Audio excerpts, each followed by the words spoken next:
咁再一次歡迎大家嚟到呢個空書香嘅16週年慶啦，多倫多房地產嘅高峰會嘅，歡迎大家。嗱，我即係問多你一個問題。頭先今朝早問咗一個人咧，佢話原來佢搭車嚟㗎，咁跟住自己行入嚟㗎，咁跟住咧即係相當之難。有幾多人而家係即係搭公共巴士或者公共交通工具上嚟㗎？有冇啊？嗰個唔係嗰個自己人嚟嘅啫。OK， 好彩冇啫嗱。如果有嘅唔緊要，我特別嘢都禮物送俾你嘅。OK， 跟住個個人就舉手話我咧搭車嚟嘅，個個都想攞禮物。係啊 ，OK， 大家再問我 ，OK， 咁啊歡迎你大家嚟到呢一個嘅高峰會啦，好開心啦！我係 Christopher 都智慧啦，終於有機會大家見面啦。最開心嘅咧就係今日咧嚟到大家一齊長知識，我都學咗好多嘢。今日咧經過咗4場嘅講座，我都唔覺得個時間過得咁快，眨眼嚟到第5場啦。今日呢一個嘅話題咧都可以話係相當之切身嘅，因為咧在座每一位咧大部分都係移民嚟㗎嘛，大家都講廣東話啊嘛，咁所以我相信大家都係移民啦。咁所以跟住呢一場嘅講座咧，就會講下少啲移民啊，對我哋將來會唔會嘅樓房市場有啲影響咧？咁樣特別開始之先嘅時候咧，我想同大家講下啦。咁如果你手上面有張飛，咁嗰張飛嘅裏面咧，頭先我講過咧，就話吸引啦，即係出面嗰啲 booth 嗰度咧，攤喺每一個攤位都要吸一個人啦。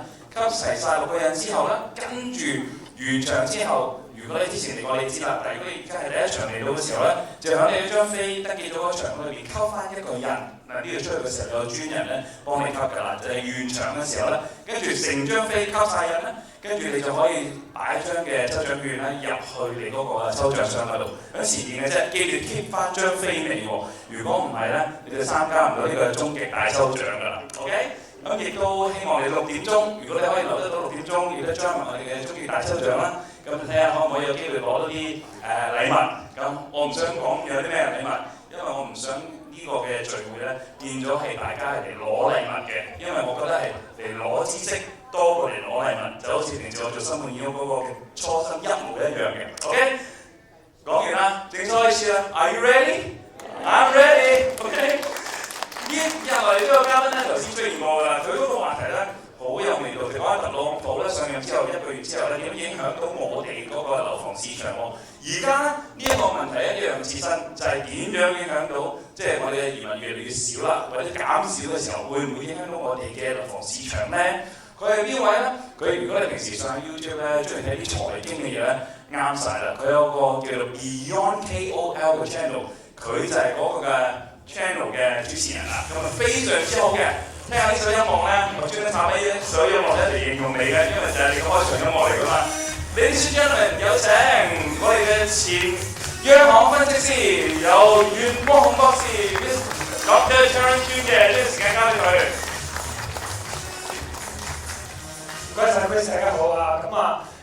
咁今場係第2場啦。咁今日呢一場咧就講多少少關於移民嘅。咁在座我相信大部分都係移民背景啦，係咪？咁都俾大家少少知道咧，其實移民對加拿大咧係一個非常非常重要嘅一個政策嚟嘅。無論係對於成個樓市啦，又或者對成個社會嘅影響好大。咁你先到大家概念，即係知道究竟個移民係去到一個咩程度先嚇？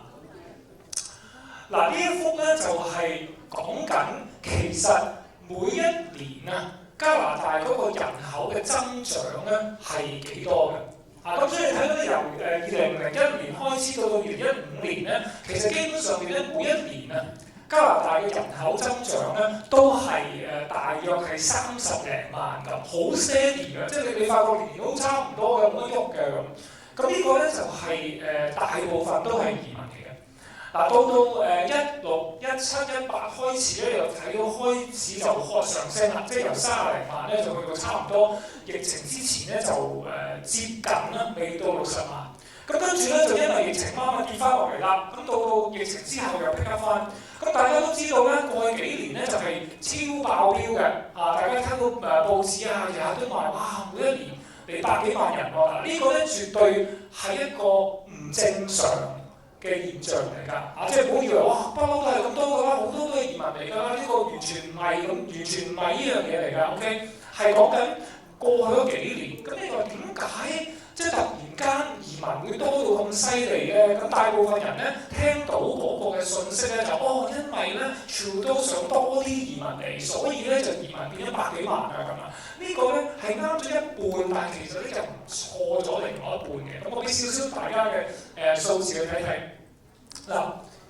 人口增長咧係好緊要嘅，因為人口增長咧係直接影響到其實你要設幾多樓先住到咁多人㗎嘛，係咪？咁呢個咧就係由人口增長去到究竟我哋每一年全加拿大 ，sorry 打翻去，要起幾多樓嘅？嗱，我就用最後嗰個例子嚟睇，即係話2023年，如果係100萬人，即係大約100萬人嚟咗咧，其實我哋要起幾多樓？全加拿大啊，唔係淨係我講，全加拿大要起幾多樓咧？接近要係45萬個 units， 好多係咪？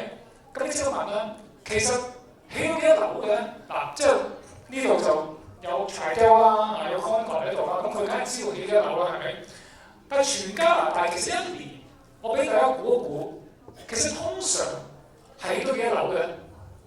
起樓好難㗎，你唔好以為聽日畫張紙後日就起出嚟啊！即係我聽阿 Vincent 講，即係由佢初一路係咁 plan，係一個好長好艱辛嘅過程。嗱，如果你睇下咧，過去咧嚇，每一年嗱呢個係有幾多需求 ？OK， 嗱我就另外一條線就話俾你聽，其實每一年有幾多新樓落成咧？全加拿大，你發覺咧係一條好平嘅線嚟㗎，即係你點樣搞嚟搞去咧？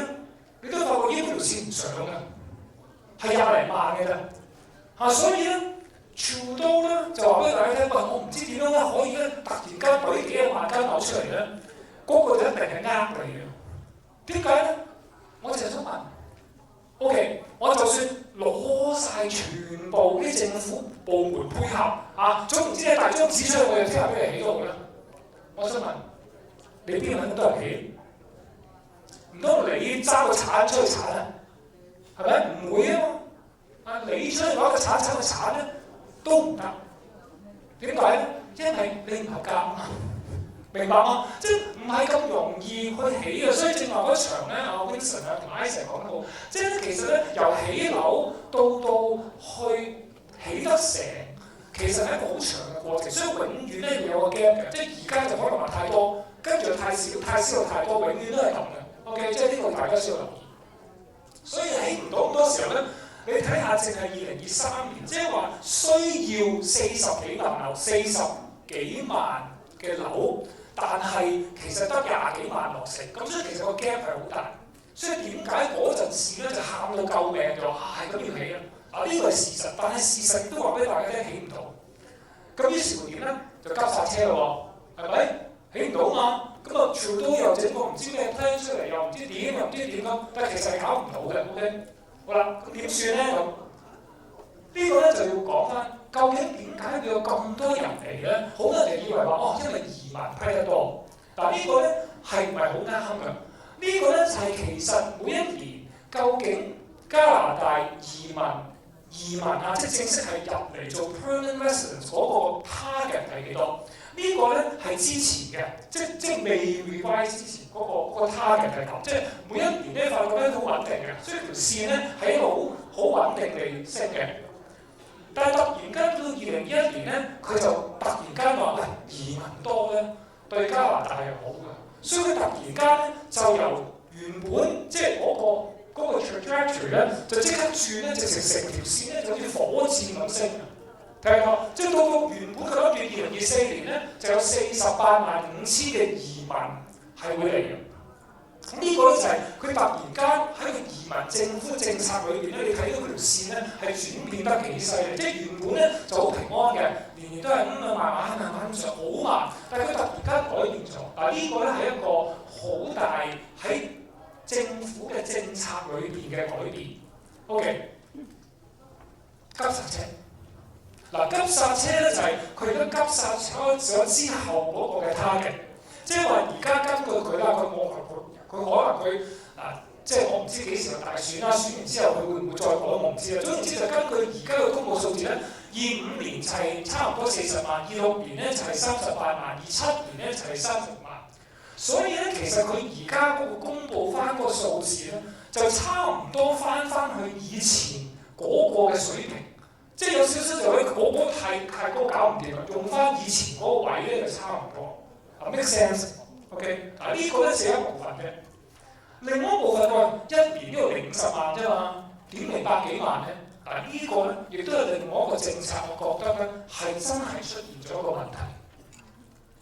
呢個咧就係講緊 non-permanent residents。嗱，大家可能咧都有識得朋友咧，譬如話嚟工簽啊，又或者嚟讀書啦，呢啲全部都係 non-permanent residents。你又睇到咧，2020年之前咧，嗰條線又係好平嘅，即係好平穩㗎，係嘛？係咪？好平穩嘛？突然間隊就隊咗去呢個位，直情咧係完全同以前咧係 completely out of proportion 嘅。嗱呢個咧係唔係每一年嚟嘅人，而係嗰個總人口嘅數目。所以到2023年咧，其實加拿大咧係有大約300萬個嘅 non-permanent residents 喺加拿大生活緊嘅。你發覺呢條線直情係直線咁飆，點解會咁咧？其中嘅原因就係因為喺疫情嘅時候，我哋好多人唔翻工就令到咧好多行業冇嘢做，好多行業冇嘢做咧，嗰啲老闆就嗌救命就 call 都就話佢 OK， 我即刻放寬，就令到咧好多所謂嘅 temporary workers 咧入咗嚟。所以咧呢個係另外一個原因咧，令到點解加拿大啲人口咧突然間本應就好好地嘅，好平穩咁增加，就突然間去到咁犀利。所以係兩個政策嘅原因加埋，一個就係放寬咗移民，同時間佢喺疫情之後又放寬咗嗰個 temporary workers 嘅 permit。呢兩個嘅政策加埋咧就大鑊啦。即係我成日都講，如果係一個政策咧，即係我淨係放寬移民。其實嗰個問題不大，可以解決到，但係同時間又放寬咗咁多 non-permanent residents入嚟，兩個 double hit 咧，嗰個效果咧就非常之厲害。嗱呢個咧就係大家睇到由2024年，即係話嗰個 non-permanent residents 嘅人口，呢個唔係入咗幾多，佢人口增加咗差唔多100萬，淨係 non-permanent residents， 即係我 break down 俾你睇到啦。即係總共咧就係有160萬，呢幾年裏邊增加咗。有啲就係即係尋求呢個難民身份啦，有啲就係 student work permit， 但係個 work permit 係最多。點解個 work permit 咁多？就係正話解釋咗，就係因為佢冇人做嘢，佢即刻要放寬。以前咧嗰個審批嘅條件係難好多，而家係放寬咗。點解？因為求其你寫封信話我唔夠人做嘢，佢就批俾你。咁呢個咧就係出現咗問題。所以而家咧急剎車。急剎車到點啦？而家呢個就係最後我自己我要咩確定我自己嘅計算嚟嘅。所以有咩錯誤咧，你追翻我 ，OK， 唔好追政府。2022年咧，你會睇到總共大約係增加咗100萬啊。所以咧移民係大約40萬，而 non-permanent 咧係增加咗50萬，所以夾埋係90幾萬。23年差唔多，24年咧我未有嗰個 final number 即係因為佢都要有個時間先計到2024，咁就到2025年嘅 target。2025年嘅 target 咧，移民係繼續嚟嘅，佢繼續嚟大到40萬。所以其實咧，如果你睇下移民嘅數目咧，同過去幾年嘅增加咧差唔多嘅，少咗啲咁多，可能少10-20%，但係減得最犀利咧係 non-permanent residents。呢個係好犀利，即係話佢直情咧係點樣做咧？因為 non-permanent residents 咧，佢嗰個嘅 work permit 或者 student permit 咧，佢會完㗎嘛，係咪？完咗佢要走㗎啦 ，OK？assume 佢乖乖地走咗啦，係咪？咁佢要走咗咧，譬如佢1年係走咗嗰個人咧，佢新翻入嚟嗰班咧就少好多，所以呢個 net 嘅數字咧就會減低。呢個就係咁嘅原因啦。所以整體嚟講，25、26年咧，個人口整體嚟講，加拿大應該係唔會增長。所以個 difference 係幾大咧？22、23、24係嚟緊100萬，即係個人口增加100萬。25、26係零，呢個咧係大落閘嘅一個情況嚟嘅。呢個係好突然嘅一樣嘢。咁所以你就話對整個市場嘅需要咧係影響幾大㗎？呢個真正嘅，所以有好多人咧，再加上就係話點解個問題會再嚴重啲咧？就係因為佢而家本應嚟咗，可能係 Stream A、Stream B 嘅人，佢要申請做 PR， 亦都長咗。咁長咗嘅時候，嗰班人佢又唔敢買住嘅喎，因為佢驚買咗嘅時候佢又攞唔翻個退稅。咁所以其實咧，整個移民政策咧，對特別係嗰個房屋嘅需求咧，係會出現一個短暫性嘅一個幾大嘅影響嚟嘅。不過我之前都講過啦，呢個咧係短暫性嘅影響，長時間咧你要諗下，即係如果而家嗰個需求少咗，咁於是乎咧啲地產商就話我而家唔起譬如康樂，唔起啦，咁唔起之後咧，佢就會幾年之後就冇啊。咁所以變咗咧，嗰個 cycle 咧，大家要即係如果你係放長遠啲嘅話咧，要小心處理呢個 cycle。即係話我而家唔起嘅時候，你幾年之後其實嗰啲人咧仍然需要會嚟要買樓嘅。咁但係嗰陣時就冇啦。所以其實而家咧係一個好奇怪嘅現象，就係突然間冇人嚟，冇人買。特別係譬如幹道嗰啲真係好慘啊！點解？喂，你冇燒人嚟，你又冇即係啲即係 workers 嚟，咁嗰啲係好多需要租樓噶嘛。咁嗰啲唔租，咁你啲業主又點搞咧？咁所以其實成個 cycle 咧，而家係喺個好大嘅震盪裏邊。咁事實上邊係需要一段時間咧，慢慢去揾翻個平衡出嚟。無論喺價啦，無論喺供應啦，無論喺需求咧，都要而家咧，事實上面就係經歷緊一個咁嘅時間咧，需要去慢慢去復原咯。咁呢個就係整體嗰個情況啦。咁所以我就停呢度，咁交俾兩位業內人士咧，就講講佢哋嘅專業意見。咁然之後跟住咧就有一個 Q&A。所以如果有啲咩問題嘅話咧，可以之後再問嘅，好嘛？唔該晒各位。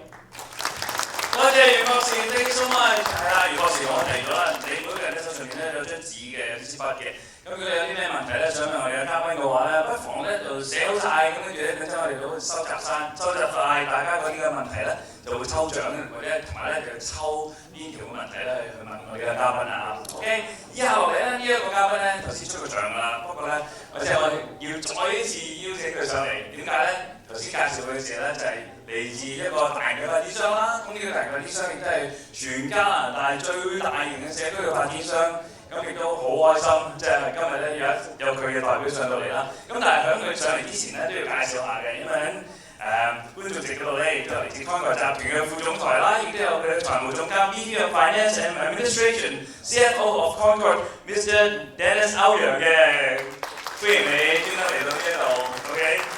咁咧頭先都介紹嘅時候咧，就用同一首音樂介紹你啦，好嘛？一於講下咯喎，聽聽。呢首歌咧就叫做 The Greatest Showman。咁咧佢哋過往日子裏邊咧，就喺加拿大唔同嘅城市裏邊咧，都有好多唔同嘅發展，直情將個 The Greatest Show 咧帶俾我哋多倫多嘅同埋 Vancouver 同埋各大城市嘅喎。有請嚟自 Concord 嘅 VP of Sales and Marketing， 有 Mr. Isaac Chan。show 喎 ，Without you it can't be a great show。OK， 跟住呢個嘉賓咧，頭先未出現過嘅，點樣介紹佢好啦嚇？其實咧呢一個題目咧，即係為佢度身訂做嘅。點解咧？因為呢個嘉賓喺樓房地產喺多倫多裏邊咧，即係差唔多係打滾咗50年，但係咧佢嘅拼勁啊，同埋佢嘅魄力咧，即係亦都係 train 咗好多城中裏邊好出名、好成功嘅呢個徒弟喺呢個地產界裏邊。咁佢係邊個咧？唔單止應該要改一改口啊！即係佢以前咧，佢係淨係叫恒生地產，而家咧佢犀利啦，更上一層樓。過咗咁多年之後咧，更加係成為咗同呢個全世界最大嘅地產 broker 咧合併，成為咗全加拿大最大嘅華人地產經紀行。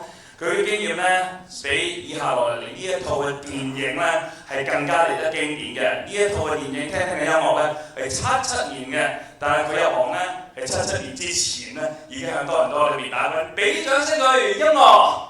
咁，呢個音樂喺度啊？唔見咗。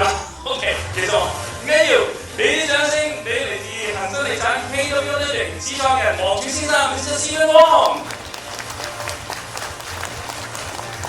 其實我原先咧諗住用 Star Wars 嚟形容佢嘅星球大戰啱㗎啦，真係，因為咧佢嘅經驗咧真係比呢一個星球大戰咧仲要長啊，犀利。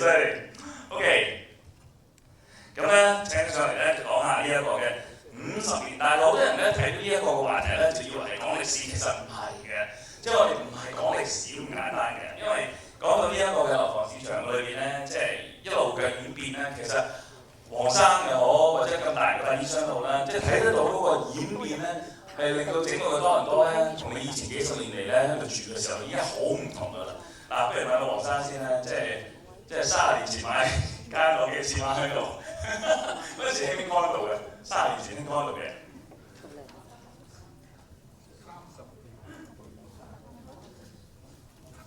？30年前咧就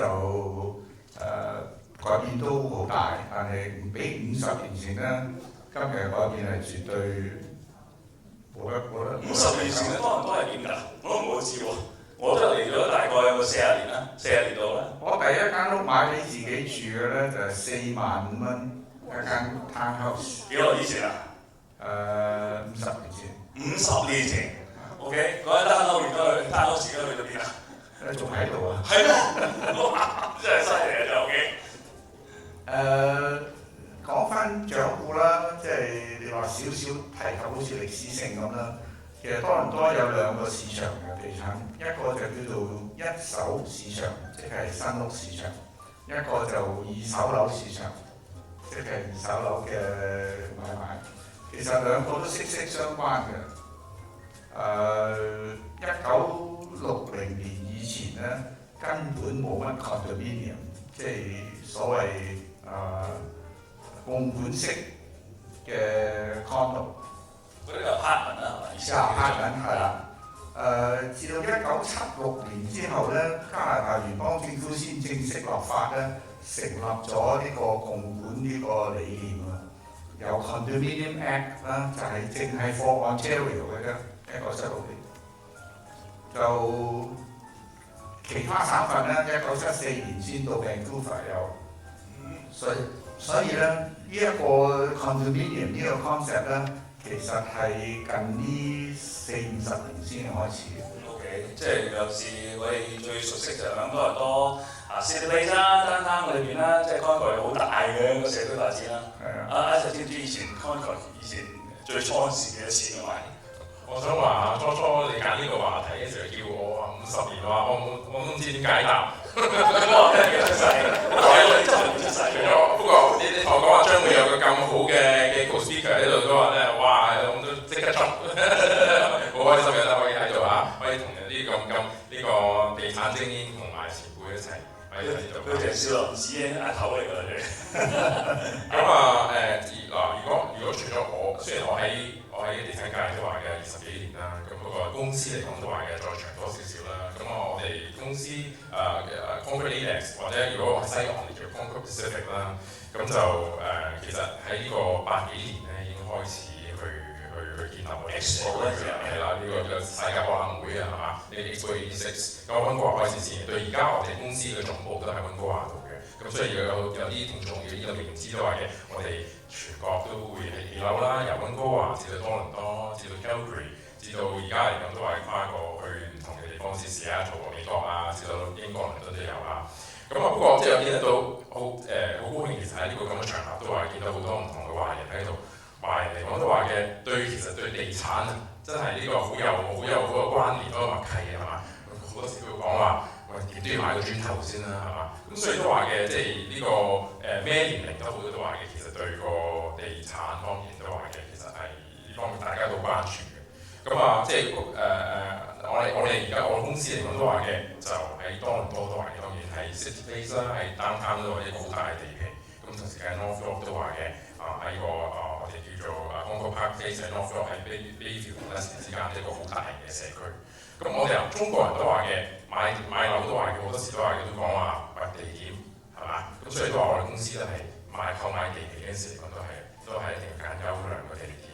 咁所以去建立我哋嘅社區嘅。咁好高興地咁多年都話嘅，亦都有Steven 同埋佢哋嘅同埋唔同嘅經紀嘅支持啦。咁所以都話大家其實嗰個Living Realty 同埋 Concord 嚟講嗰個大家嘅關係都好深厚嘅係嘛？問下 Steven 咧，記唔記得以前 City Place 啱出嘅時幾多錢啊？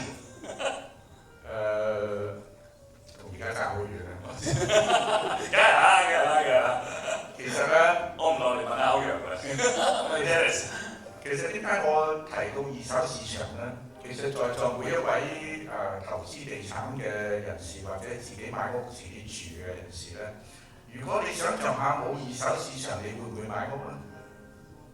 即係永遠嗰間屋都係你嘅，買咗之後第一日買完之後咧，30年後40年後都係你嘅，因為冇人同你接手嘅。所以二手市場咧，其實同一手市場嗰個重要性係相等。我唔敢講係緊要啲，不過一定要有二手，即係你架車有二手市場，你先會買架新車一樣。即係呢個道理咧，其實係好關鍵性嘅。所以好多人同我買新屋 contract 嘅時候，第一句就係：喂，出年值幾多錢啊？雖然我講唔出話俾你聽，出年值幾多錢，但係證明嗰個二手市場嗰個重要性。一路以嚟咧，即係睇住嗰個，即係我哋嗰啲節目裏邊有時同大家講下咪就係樓花嘅，有時講下二手樓嘅，所以咧好緊要啊，因為有時有比較我先知道，原來真係爭一截或者唔係爭好多喎，咁樣係咪？係啊，冇錯。仲有一樣嘢咧，即係我發覺對上50、60年咧，多倫多嘅地產咧，其實係有一個大轉型嘅。1960年之前咧，差唔多冇人講買 condo 嘅。個個都係買獨立屋、半獨立屋、townhouse 鎮屋，個個都要有地。因為喺香港嚟嘅新移民，尤其是香港嚟嘅新移民，當年嚟講，我記得咧就係、喂，我喺香港買唔到屋㗎喎，我哋嚟到多倫多買間 apartment 嘅啫，梗係買翻間屋啦。我香港要億萬富翁先買到間屋，我哋呢度我普通一個打工仔都可以買間屋喎。咁所以咧，嗰個市場咧，60年代之前咧係差唔多清一色係屋嘅。60年代之後咧，有 Tridel 嘅發展商，有 Concord 嘅發展，就形成到咧個 condo 嘅 market 咧就開始成熟。去到2000年開始咧，就開始特別嘅飆升，同埋嗰個需求係好殷切。即係我記得嗰陣時2000年啱啱嘅時候就開始平廣州好多個 condo 出嚟啦嘛。啱啱由我做節目嘅時候咧，我記得啱完全係冇諗住講 condo，都係講啲獨立屋啊、鎮屋啊咁樣。咁跟住突然即係好快咧，成個節目咧，你好似轉咗軚咁同大家介紹啲即係 condo 啊、樓花啊咁樣，好似將個節目咧轉咗型咁樣啊！即係個感覺我 feel the change 我自己都啊。有啲朋友啱啱香港翻嚟，咁我問我話，我問佢喂，你覺得多倫多如何啊？咁佢就喺度同我講話，我覺得 CN Tower 好似矮咗啊！咁我哋分析下都話有冇喎？點解咧？多咗咁多樓係咪先？係嘛？咁所以多咗樓亦都高咗嘅，相比都話 CN Tower 矮咗咯，係嘛？有邊個知道 CN Tower 幾年起嘅？1976。哇！係咪啊？完成就1977，如果冇記錯。哇！真係咁有啊，做資深嘅地產團隊有 BBQ 喺度啊，之後好犀利嘅，真係打遍天下無敵手，好犀利嘅嚇。OK。我自己覺得Isaac 講得非常之對，因為太多高樓大廈起，而且越起越高。初有啲買家同我講，我永遠都唔會住得高過50層樓，而家買間屋係60幾樓。80樓嗰啲啊，真係我都有少少驚。即係我講啊，呢50年裏邊咧，即係我想問下 Steven 啊，咁你喺度即係尤其多倫多啦，你見到喺呢度最瘋狂嘅人去投資買 condo，一次過買幾多間咧？其實我都想知道下嘅。你都好想知啊，我都想知啊。唔好經你手，唔好講，唔係你啊，嗰個我諗唔係你啦，係嘛？即係識得嘅人啦。發展商就唔會容許嘅，第一。因為發展商同銀行融資嘅時候咧，其中一個條件咧就係唔會容許一個人用一個地址係買超過3間5間，因為佢負擔唔起到。即係同一個項目啊嘛。係啦。因為你到交易嗰日嘅時候咧，佢能唔能夠負擔得起咧，還是佢純粹好似賭一鋪咁樣啊？如果到時有錢贏就贏，冇錢贏就當輸一鋪啊，下鋪再計過。而家都係咁樣嘅，而家都唔會嘅。唔會嘅，銀行唔會容許嘅。即係我哋都唔 prefer 啦，係嘛？因為嚟講都話嘅，可以即係實聽個 business assessment 睇下。係啊，佢有錢啦，會有㗎。其實有唔同嘅買家嚟講都話，喂，我想同你攞成層啊，攞2層到3層得唔得啊？咁我哋唔 prefer 呢啲咁樣嘅做法嘅。我哋寧願其實嚟講都係每人都話今次買多輝新華，明晚再買啦。咁或者下次買另外一輪再買過啦。咁另外咁樣都話嘅，反而有一個健康啲嘅 mix of purchases 喺個大廈裏邊。OK。有一樣嘢我諗最主要咧，我發覺到喺啲買家身上吸收到啲經驗咧，就係佢哋唔係好想全座 apartment 都係出租單位，所以佢想係有啲真正嘅用家嚟買。咁如果一個人可以買5間，你唔好話俾我聽佢住5間 apartment 啦，佢最多住1間，而家4間都係出租出去。係啊。如果個個係咁嘅話咧，嗰座樓咧，嗰180層樓咧，就可能有80-90% 都係出租。咁呢個我諗發展商亦都唔會係好想睇到咁嘅情況。OK， 咁但係雖然係咁啫，但係而家喺單攤嘅現象咧，又真係好似你咁講，有啲類似喎嚇。即係一棟大廈裏邊啦，可能有啲係放緊租嘅，放咗一段時間都放唔到嘅。咁而家變咗亦都好多嘅即係投資者咧企咗喺度喎。咁而家嗰個情況又點咧？嗱，我覺得我咁睇嘅，好多時咧喺大家嘅敘述容易會 generalize 咗一啲嘢 stereotype 咗嚇。咁啲其實都講地點啦。咁有啲地點或者會租得快啲，因為點解啫？咁如果俾你揀，租客都話嘅，你會唔會想揀個地鐵盤啊？咁有開方便行翻到工嘅，咁或者係對面有個商場嘅，或者係啲等等啲咁嘅因素係嘛？咁所以都話嘅原住，即係有啲樓會係特別吸引，有啲樓會相比都話嘅會比租慢嘅。咁好啦，不過你話另外一棟樓嗱，大家嚟講都話嘅呢度，我諗呢度好多聽眾都有佢哋嘅投資啦，或者好多時都喺個 apartment 裏邊啦。咁其實對我哋嚟講都話嘅，喺交個樓點樣喺個大廈上面嘅管理咧係好緊要嘅。咁所以嗱，我哋嚟講都話嘅，我之前或者上一場講啲成一齊都有講過話，即係我哋大家個部署都係長遠啲嘅。咁我哋想有我哋嘅開心嘅買家，我哋個買家喺我哋大廈裏邊都想佢哋話呢個投資做得好，咁第時咧繼續同佢買啊。咁所以都話嘅，我哋起好棟樓啦。我哋有我哋嘅名喺度嘅，Concord 嘅樓，咁我哋都希望我哋個管理會做得好，做呢件事，係嘛？咁所以都話喺管理方面都話嘅，我哋盡量都有我哋嘅管理服務啊，可以係提供到俾買家，等到可以 screen 到個租客啊，咁之後先可以諗得好咯。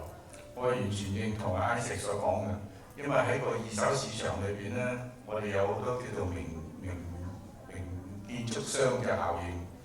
我哋喺出盤嘅時候咧，通常都會講呢間屋係Tridel起嘅，呢間係Concord起嘅，係有個唔同嘅價值觀喺度，所以變咗咧名發展商係有一定嘅重要性。係廣告嗰啲人都話名發展商嘅，係咪咧？唔係真係名發展商咧，今日咧在座已經嚟咗啦，真係Concord咧同埋呢一個Tridel係真嘅名副其實嘅實力發展商，應該咁講係咪？我收翻廣告費。嗱，即係其實我想了解下，而家我哋多倫多嗰啲嘅樓房發展啦，因為見到而家響好多嘅一啲單位咧越起越細啦，頭先都有講過啦，即係大家嚟講，有啲係越起越大添嘛，但係點解轉頭亦都係因為affordability咧嗰個負擔能力係越起越細嘅。咁我發覺而家我哋嘅單單 condo 咧可以去到最細有幾細咧？係咪200幾尺咧？即係我記得以前咧去Vancouver嗰陣時睇樓嘅時候，佢話我聽500尺嘅單位，我應該好細。嗰陣時多倫多係做緊700至800尺嘅，500尺已經好細。咁原來隔咗幾年之後咧，原來多倫多去到成500幾尺。咁但係個 trend 一路落嘅時候，會唔會我哋有劏房啊？即係冇講得咁長遠啦，即係嗰啲嘅情況會出現啦。我諗其實我之前都有講啦，多倫多個市場咧係的確係比以前越嚟越成熟嘅。咁呢個成熟嘅市場都話當然會有唔同嘅樓啦，有頭先之前有講話有大嘅單位，亦都有而家嚟講都話嘅近呢幾年都話嘅全金尺土，當樓價貴咗嗰陣時，所以相比都話嘅容易引致到地產發展商都話嘅做單位會細咗啦。咁所以都話的確係有啲單位都話嘅200幾尺就真係少見啲嘅，不過都係300零尺喺個 studio 咁樣都有嘅。咁不過即係嗱，如果某程度上嘢對翻呢個 affordability 個相比都話嘅，咁你係咪都話嘅有個地方去俾到啲人居住都話嘅，係咪亦都好過話唔提供到咧？因為點都即係到最尾都話嘅，而家我哋發展商我哋講建築成本，咁我哋嚟講都話嘅，如如果各方面貴咗嗰陣時，你相比都話嘅，你都係你嗰個樓價嚟講都話嘅，你就翻要做緊適當嘅面積俾翻買家啦。咁不過就呢個話題嚟講，都話你話50年嘅轉變，咁我唔好講話50年先啦。即係我如果我有時入去過一啲大廈，有時我哋公司早期啲又好，或者有啲唔同嘅樓，好似20-30年前嘅樓，相比上嚟佢大，即係 average 嚟講都的確好少嘅，個 average unit 嚟講通常係大少少嘅。咁不過咁樣喎，咁你之前大啲嘅，或者如果而家細啲嘅都話，或者以前嘅一房單位可能係600尺啊、700尺啊咁，而家嚟講都話多數單位一房單位話500尺咗啊咁樣，係嘛？咁所以都話嘅雖然地方細咗，但係一樣嘢比以前唔同嘅就係咧，而家個 layout 各方面咧，經過個亦都靚咗好多時。除咗之外都話，譬如我哋起樓都話嘅，我哋 project 而家除咗個單位裏邊之外都話嘅，仲要起埋喺嗰個騎樓嗰度。係嘛？佢騎樓我哋好多時都話嘅，個騎樓會做到200尺啊、300尺都會有喎。咁你如果你個單位係500尺單位，但係同時間你個騎樓都話嘅300尺，咁咪話咪成800尺嘅單位咯。咁好啦，咁你話個多倫多嘅冬天好為凍喎，咁用唔用得到啊？咁我哋喺呢方面都話咧，我哋都要有一定嗰個設計嘅。有暖爐啊，有特別嘅啲裝置啊，等佢可以多啲 season 嘅使用啦。咁嗱，啱啱我早幾日啱啱有啲朋友親戚都話嘅，因為佢買咗樓喺 Congo Canada House 度喺downtown，我哋驗到樓，可以叫我同幫佢驗。咁我之後 send 翻嗰啲條俾佢哋，咁佢話我唔知原來買嘅單位咁大喎。咁係啊，因為都係除咗個單位裏邊之外，都話嘅，你單位裏邊你啲間隔全部廚房又靚咗啦，你衣櫃都話嘅裝置晒都話嘅，你衣櫃未必需要以前咁大啦。咁你仲你個騎樓又咁大添，咁所以都話嗰個設計比以前係唔同咗、改進咗。有一樣嘢大家要留意嘅，就係要個別去銀行申請按揭啦。有啲銀行有啲比較上傳統式嘅加拿大銀行咧，未必咧係對太細嘅單位咧係有所謂抗拒嘅。所以你哋買之前咧要同銀行商量，要 make sure 佢哋俾 mortgage 啦，唔會你嗰間250尺嘅咧，佢哋係唔 mortgage 嘅。呢個好好嘅小貼士啊！即係有啲人有細買細㗎嘛，點知去到攞 mortgage 嘅時候咧就出現咗問題啦嚇。唔係一定有問題，不過小心啲。OK，嗱嚟緊啊！你講咗咁多，譬如今次講貪空啦，而家又講開到啦。咁嚟緊我哋多倫多嘅走勢咧，即係過咗50年啦，由呢一個獨立屋變咗做 high rise，你見到好多黃柱先生大利嗰啲嘅相片啦有啲70年代、80年代一啲嘅 condo 大廈嘅樣啦。咁但係嚟緊我哋嘅走勢會唔會都係以 condo 為主咧？我覺得咧就個大趨勢都係 condo， 因為加拿大最大城市多倫多咧就越嚟越大，越嚟越人煙稠啦，越嚟越似香港。第一個問題，我想問即係站你哋歌名先。我成日好中意站你嗰啲嘉賓歌名嘅。即係單攤嘅時候咧，如果而家單攤坐喺度，嗱我哋嘅單攤坐喺度，邊咁闊，點樣大過一個香港嘅中環啩？咁跟住人哋香港就話寸金尺土啫，不停開度啫。我哋沿住成個湖邊有排你起啦，係咪先？咁點會係唔夠地方起咧？其實對下嘅大廈嘅設計咧，其實都係講一啲有 technology 嘅設計，亦都可能係環保嘅設計，亦都可能咧係比較上適合年輕人嘅 lifestyle 嘅設計。成個 downtown Toronto 咧，絕大部分嘅都係年輕人嘅世界，目前為止 ，OK。咁呢啲年輕人佢哋中意嘅地方就係熱鬧，佢哋中意啲朋友喺埋一齊，咁所以咧對於佢哋嚟講咧，會有機會咧係成立佢哋嘅家庭咧，都係喺翻downtown。咁所以我諗對下未來咧downtown嗰個需求咧，對於 condo 嘅需求咧，大細方面咧，亦都係比較上有改變。所以都係 condo 嘅世界多啲啊！我相信係。OK， 咁既然講到 condo 世界咧，定係講啲大型發展商問到佢哋啦，嚟緊有咩發展項目啊？無論係 Vancouver、Toronto 啊，會唔會有啲咩大計啊？即係咁嗱，頭先都咁講話，啱啱我哋喺啲間隔方面啊，或者喺騎樓方面有啲唔同嘅會家嚟講都話嘅我哋其實好多時都徵收下我哋唔同嘅行家或者我哋嘅精英嘅意見嘅。咁阿 Stephen 之前咧都同我講話如果都話而家啲管理費啊各方面都比以前高咗喎，咁呢方面都話可唔可以做啲嘢啊？咁我哋都好緊要話都話嘅，知道話咁我哋的確係喎，點解貴咧？咁嗱，你人工貴咗，物料貴咗，各方面都貴咗，咁所以都話嘅地稅都貴咗啦，現數貴咗啦，係嘛？咁所以都話而咁你見到個管理費高咗咯。管理費高咗都話嘅，對於用家或者對於對投資者如果租金要包你嗰個管理費嘅時候都話嘅，我都影響咗佢個回報啊。咁所以喺呢方面都話嘅，我哋可唔可以喺嗰方面做多啲嘢咧？係咪可以而家將下一代嘅大廈係咪可以能源節省啲咧？而家科技可以容許呢啲咁嘅嘢嘅咁所以我哋會喺新一代嘅大廈咧向呢方面咁樣去進展。完全同意Isaac 所講嘅。對於管理費嚟講咧，我有一個少少嘅笑話同大家講下。有啲買家同我哋講，你可唔可以揾翻間咧係最舊嘅apartment？第一定每一尺係平啲，第二咧佢包晒水電咧，我可以煲老火湯。OK， 咁即係對而家嚟講咧，新嘅科技咧就可以乜都分標嘅，水電全部分標。咁所以咧，事實上嚟講咧，如果你將個水電包埋喺裏邊嘅時候咧，而家嘅管理費係稍微貴過以前好多下，咁但係正如好似 Isaac 所講，佢哋喺呢方面咧係要尋求一個適中嘅解決辦法，等呢一般買家能夠可以 afford 到繼續煲老火湯。喺度咧，唔該晒兩位啊，真係好開心啊！見到兩位即係一齊擺埋一齊，其實有用意嘅，點解咧？容許我講一個小嘅 story， 點解專登將 Concord 同埋黃柱先生擺埋一齊？因為就喺佢嘅節目16年前嘅時候，啱嗰陣時候係樓市好慢啦嚇。咁我記得黃柱先生上到嚟嘅第一次上嚟接受我訪問嘅時候，佢話有咩 suggestion 啊，將來買啲咩好啊？佢話買 condo 啦咁樣。喺嗰陣時 condo 都開始興起啊嘛，頭先講2000年嘅時候。突然之間完咗之後，有個聽眾打電話上嚟係玩遊戲嘅，跟住突然之間講：你唔好信佢，佢呃人嘅，因為咧嗰啲管理費好貴嘅咁樣。咁大家有好多人都住開度，你都知道唔係間管理費都好貴㗎嘛，係咪先？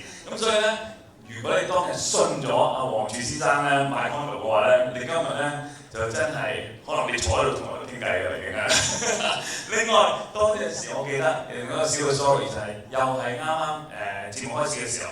有Concord 嘅代表上嚟同我哋傾偈啦，咁佢哋話而家有一個特別嘅優惠喎，頭嗰20個排隊咧就有20% 優惠喎，買咗個朋友咧咁真係好啦，即係好幸運啦咁。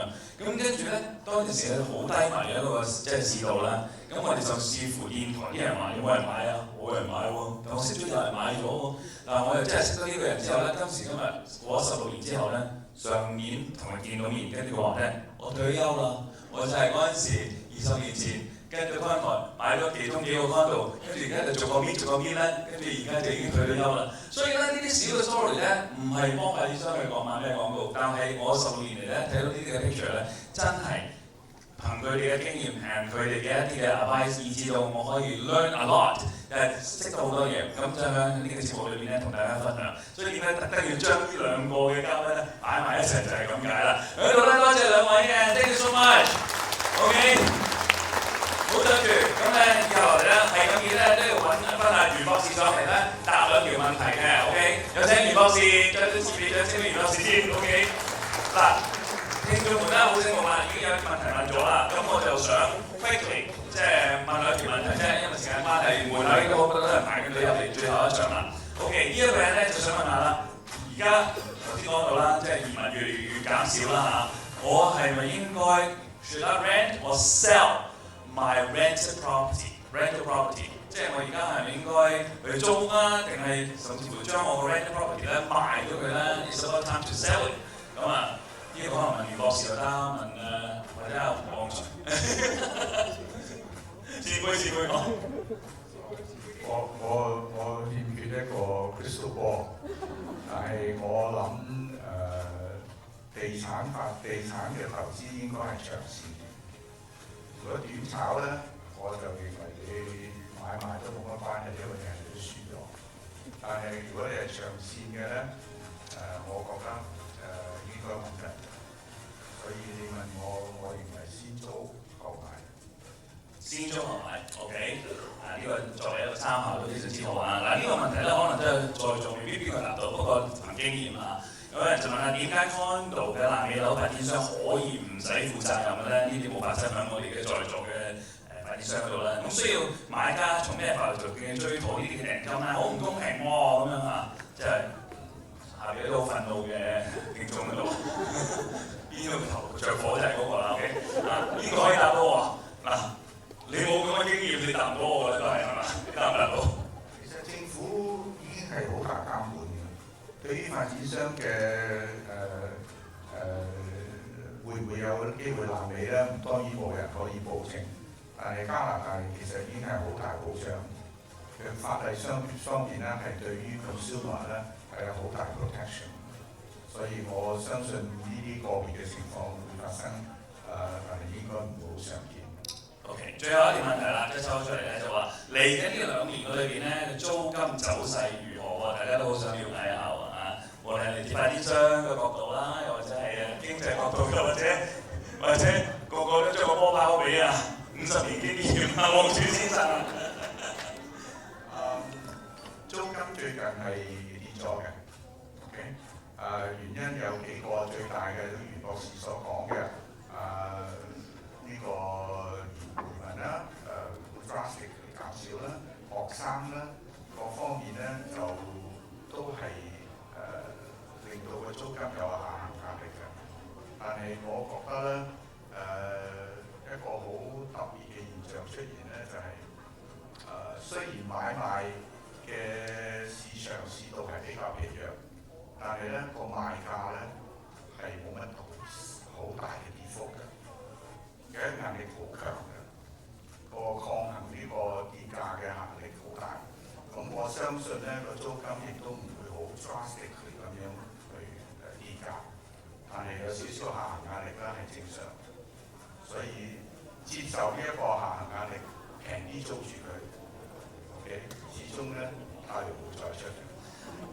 多謝3位嘅嘉賓，非常之好嘅，喂，真係好開心啊！即係蘇建屋咁多年嚟咧，有3位咁好咁嘅實力嘅嘉賓咧上嚟節目同大家分享，陸續有嚟喺個節目裏邊留意星期日咧1點鐘嘅節目就 OK 㗎啦 ，OK。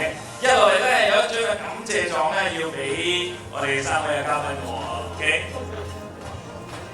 我喺出嚟咧就係阿思文，因為頭先佢已經收咗獎嘢狀，我哋咧同思文咧影張相啊嘛。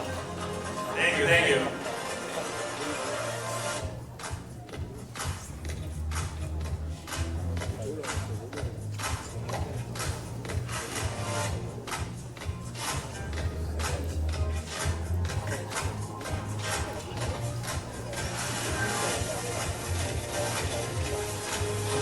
OK， 多謝晒3位。最後咧有2張嘅禮物咧，就係要送俾我哋嘅現場嘅朋友嘅，唔知咧